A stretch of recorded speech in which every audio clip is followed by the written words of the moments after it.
It all began with Jonathan Harker, a young English solicitor traveling to the far reaches of Eastern Europe. He was on a business trip to meet a new client, Count Dracula, at his remote and mysterious castle in Transylvania. The journey was unsettling from the start. The locals, upon hearing the name Dracula, made the sign of the cross and muttered warnings in hushed tones. Despite their ominous behavior, Jonathan continued his journey. When he arrived, the castle loomed high above the surrounding landscape, a dark and foreboding fortress shrouded in mist. Count Dracula himself greeted Jonathan, a tall, pale man with piercing eyes, sharp features, and a peculiar charm. Despite Dracula's polite demeanor, there was something unsettling about him, something that made Jonathan's skin crawl.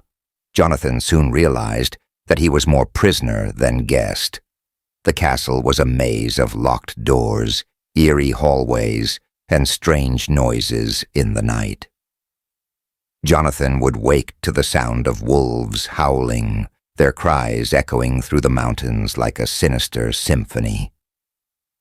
One evening, while exploring the castle, Jonathan stumbled into a forbidden room. There, 3 beautiful but terrifying women approached him, their eyes glowing with an unnatural hunger. Just as they were about to bite, Dracula stormed in, furious. "He is mine," the Count declared, chasing the women away. Jonathan realized then that Dracula was no ordinary man. He was a vampire, a creature of the night who fed on human blood. Jonathan became desperate to escape. He climbed down the castle walls using bed sheets, narrowly avoiding the wolves below.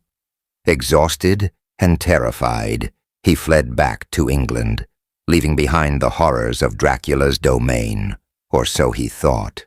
Back in England, Jonathan's fiancée, Mina, was staying with her friend Lucy Westenra in the quiet seaside town of Whitby. Lucy, a radiant and vivacious young woman, had recently become engaged.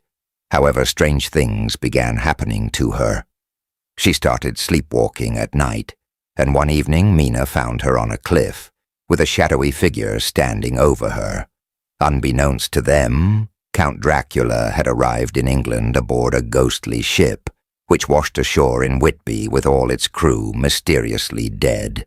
He had set his sights on Lucy, draining her blood night after night, until she grew pale and weak. Doctors were called to help Lucy, including Dr. Van Helsing, a wise and knowledgeable man who quickly realized the truth. Lucy was under the thrall of a vampire. Despite their efforts to save her, Lucy succumbed and rose again as a vampire herself, prowling the night for victims. Van Helsing and Lucy's friends were forced to destroy her, driving a wooden stake through her heart to release her soul. Van Helsing, Mina, Jonathan, and Lucy's fiancé, Arthur, banded together to stop Dracula. They learned that Dracula had been buying properties all over London to spread his influence and create a network of hiding places. The group tracked him tirelessly, uncovering his lairs and destroying the coffins he used as resting places. During this time, Dracula turned his attention to Mina.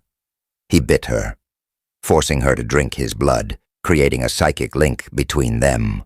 Through this connection, Mina could sense Dracula's movements, but it also meant that she was at risk of becoming a vampire herself.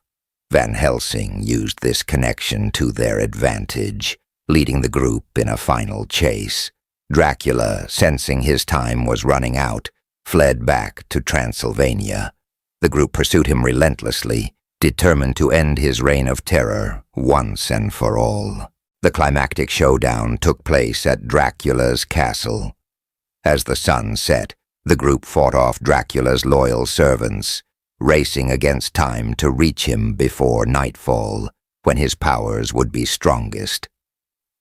In a thrilling battle, Jonathan and Arthur finally drove a knife into Dracula's heart as Van Helsing destroyed his remaining brides. With Dracula's death, The curse on Mina was lifted, and the shadow he had cast over their lives was finally gone. Jonathan and Mina returned to England, forever changed by their ordeal, but grateful to have survived. The legacy of Dracula, however, remained, a chilling reminder of the darkness that lurks in the shadows.